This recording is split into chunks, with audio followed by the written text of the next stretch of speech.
Hello my friends, this is Melusi sitting here in this now is my most favorite sport because it was right here when I sat here some 10 years ago that I received the vision and the leading to start up this ministry that you now know as MelVee Broadcasting Network. This is where the idea was conceived and I realized God is up to something, and I didn't drop that thought, but I worked on it. And today we have this global family. And so I'm very excited about that. And today I just want to do something very interesting, something I've not done before. So this is new. I hope you would like it because someone asked me to do this, and I thought, yeah, let me try it out and see if you guys would be happy. I'm going to try and answer some very personal questions that someone wanted me to answer. And so there's no right and wrong, but they're all right to me. But it's up to you to let me know in the comments below what you think about them, and perhaps you might want me to do a few more, or you want to ask me a little bit more questions. I'm giving you a blank check here to ask whatever you may, and I'll see if I can take time to answer those questions. But these are 5 questions that I'm hoping will shed a bit of light. Like I said, this is a thinking space for me. This is a space where I download. Perhaps this is my Mount Horeb.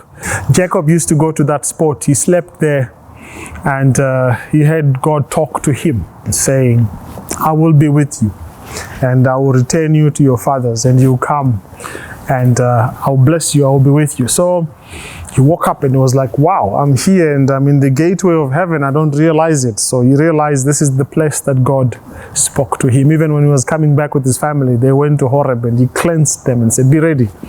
So this is my spot. This is my reflection. This is my free space to talk to God. I know he's listening, but let's get on with it, my friends. I'm just having fun here. It's my thinking, working space. So, someone said some answers to these questions. What is the most stupid thing in the world? What is the most stupid thing in the world? I think there are many stupid things in this world. You will agree with me on that, right?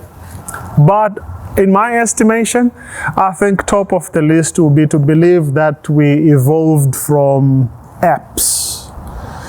To believe that this intelligent design of this universe that operates such as a giant computer with specific codes for certain things, to think that it just boom happened is the most dumb, most stupid thing I've ever heard in this world. I mean, how could you believe that I came from an app? All this intelligence and the diction of speech and the talking. Look at the nature behind me. Look at the sun as it sets and it rises, the changing of season, and you say that's by chance, it just happened. Look at your own mind and your brain. Man, to think that we are from apps is very foolish. I hope that explains it. All right? The next question I have here is saying, what is the one thing you cannot stand? Well, I've stood for many things. And I've tolerated a lot of things, but I guess, remember when Jesus said, one of you is going to betray me? And it would have been better if that person was never born, or if a millstone was hung on his neck and he was thrown into the ocean. I guess that was a very graphic description by Jesus to say it pained him to have one of his 12 being the devil in the pack. And so one of the things I can't stand is a relative or friend that you have trusted who lets you down. That just sucks. There's no better biblical word I could give you. If I say abomination, I'll be making myself God. But yeah, it does really. It's one of the things I can't stand. A person who cannot be true to their word and who decides to do otherwise. So next time we agree on something and you let me down, you know I'm going to cut you off without even a question. You will be on your own. Yeah, that's true. That's me. Yes. Third question I have here is my biggest regret in life. My biggest regret in life. I can tell you, I have none really that I can say stands out. Generally, I'm happy with everything I've done in my life, the decisions I've made, the places I've gone to. But perhaps, I would say one of the things that has given me the greatest grief in life is trusting too much in people. Yeah, trusting too much and really giving people too much trust and them letting you down, and you finding yourself having to clean up after somebody. I guess that's why the Bible says, cursed is the man who trusts in the arm of flesh. So I've learned in my short but very eventful life never to trust a human being. Doesn't matter who they are. Your brother, your sister, your family, your friends, your workmates, your pastor, your elder. Don't trust anybody. They are all human beings struggling with weaknesses. And if you don't trust them, you're actually protecting them. That's the best benefit of doubt you can give. So, trust nobody but God. Yeah. My greatest joy. My greatest joy. Man, there's so many joys I have. I guess this question is specific because it wants the greatest. I've had many great things, man. I've done great work in my life. I've excelled in many things. But yes, if I'm to weigh down to one specific greatest joy in my life, it was to hold a newborn baby, to be a father. Yes, when my son was born, Wayne, after so much pain and loss, we were very happy. We were delighted. It changed my life, gave me a new perspective to life. To see that new boy who's now almost an adult, breathing and kicking, and look there and you look and see someone who looks like you, and to see the miracle of growing a child. So fathering a son out of my loins has been one of the greatest joys, and God has been very faithful to me. You would know, some of you who are close to me, in my house there is no gender discrimination or inequality. We have enough females to match the males. So God has given me 2 boys and 2 girls, and in between right there I've got a very rare species of twins. So what more else would I ask for? So I'm quite a delighted father, and been grateful for my wife Vivian for the privilege that she has given me to be her partner and to father that beautiful family. So fathering a child has been one of my greatest joys. And not only just my own kids, maybe let me add there and say, you know, as Africans, we don't adopt children, because once you are related to me, you are my child. And when we see children in the streets, we always call them our children, and we take on the position of parenting. It's been a privilege for me to raise kids before I had my own. Yes, Andrew and Mebo has been a privilege to do that for the sake of my late sister-in-law. She loved me. She loved me, that lady. And I know she rests, and I'll meet her one day when God will come. And it's been a privilege to take care of those two. And yeah, Man, I could preach on this one, so let me move on to the next question. So I think we've covered the most stupid thing in the world.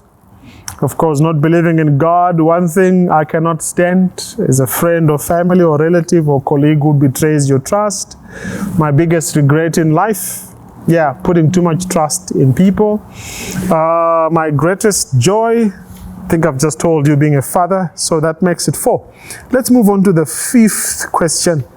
The bravest thing I ever did. The bravest thing I ever did. Man, just waking up in the morning and breathing is a brave thing, man. Just breathing and living and going out there and do something is just bravery. So I salute those who wake up every morning and make a living in this crazy, crazy world. Yeah, but we are fuel up in Tlaben. It's dog eat dog out there. But for me, I think the bravest thing I've ever done in my life is to live and to love to the point when you feel like there's nothing worth to give. At that point when life and love has taken everything you value, to still stand up and say, I believe in God, and I know my Redeemer liveth, that takes a lot of bravery. In our Christian circles or faith spaces, we call it faith. Faith. So the bravest thing I've ever done is to believe there's God, even though I've not seen him. And to believe that in every situation I go through, he is there with me. That takes a lot of bravery. I call it faith. So I hope that makes sense to you. Yes. Respect people of faith, man. They see things you have not seen. Yeah. The invisible becomes visible to the person of faith, and they walk there and you're wondering, what's happening here? And I'm actually reminded of God in the book of Genesis when he was creating. I think he must have started creating at night. I'll talk about this maybe another time. At night, because he needed to create his own special light to see. Or let there be light, and there was light. And he said, this is good, now let's start working. Because the sun, moon, and stars only came on the 4th day. So what light was God using for the first 3 days? God is a person of faith.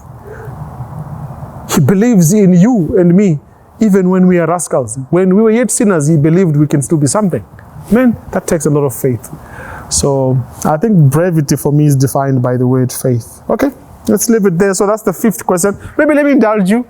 I've got 2 more questions here. I didn't think I'll add them, but let me just add them anyway. 2 to make them 7. Perfect number. All right. Perfect number. It says here, what keeps you going? Going where now? I'm not going anywhere. I'm just here. I'm kidding. I'm kidding. What keeps me going? Well, cars need fuel. Any machine needs fuel. Even the whole ecosystem of this world needs fuel. So what fuels me? It's hope. Keeping hope alive in any situation. It doesn't matter what I go through, whatever comes my way. It doesn't matter how bad it is. Even if it's death, it's betrayal, it's pain, it's loss of jobs, it's my health, whatever it is. I think I'm a freak of heaven, if I can use that word. You know, like John, the devil threw him in everything, including the pot of oil, banished to Patmos. But the guy still had visions, man. He could still see God, and he could hear God, and he could write the book of Revelation, the Apocalypse, and all of that. And the person was a person of faith. And he, alone in the island, he would just worship God, because he says, everything in heaven heard me say, glory, honor, and power, and dominion, and kingdom, everything belongs to God. And so, I think what keeps me going is my faith. It's hope that in every situation and in any situation, God can still see me through. And obviously, maybe a bonus point there, I would say, have you ever felt this sense of accomplishment when you've completed something and people are saying, wow, this is beautiful?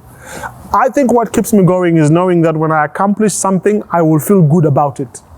So I never give up until it's completed, because at the end, when I see it, I'm like, this is it. And obviously, because I don't want to do things over and over in life. I want to do things once and do them right and perfectly. So what keeps me going really is a sense of achievement. Try it. You'll see. When you achieve something, you feel good about yourself and your perspective on life changes. Right, number 7, and possibly the last one for now, and then we call it a day. What will you be remembered for? What will I be remembered for? Man, if at all the world decides to remember me, that will be a blessing. Of course, I won't enjoy the blessing. I'll be gone. I say that because, you know, great people have died and we've forgotten about them. Even some of the simple people in our lives that would have made a difference in our lives, we tend to forget them and we move on. And so, if I'll be remembered, thank God. If I'm not remembered, it will change nothing. But as long as I live, I want you to know that I'm a person who will never give up on God and His family. As long as I live, if you are my child, I guess I'm talking to those special souls under my roof. I'm talking to my wife here. I'm talking about my God. Yeah, He's personal to me. Those are things that are unchangeable for me. It doesn't matter what the devil throws at me. Those people must always know I love them. I guess that summarizes what Jesus said when He said, the greatest of all commandments is to love God with all your heart, your mind, and your soul, and your strength, and your neighbor as yourself. In this case, my family. So if at all you remember me, if you do remember, because Mandela is dead and we're living our lives in South Africa like he's never there. We just remember him on that one particular day in July. I was born in July, by the way. So maybe I'll be there a holiday just before Mandela's on the 16th of July, before the 18th. Maybe I'll be a precursor. But that as it may, man. If you don't remember me, just know that what drives me to live my life is my love for God and love for my family. So, that's about it, my friends. Do remember to subscribe to MelVee Broadcasting Network. Do like this channel. Share this video with someone. Let them know what I was saying about myself. I love you, friends. I really do. All of you, the hundreds and thousands of you who have subscribed to MelVee. I love you and I pray for you, and I know God will bless you. So don't forget to subscribe, to like this channel, and let me know if there are any questions you want me to address. I'll be very happy to do that. God bless. Bye-bye.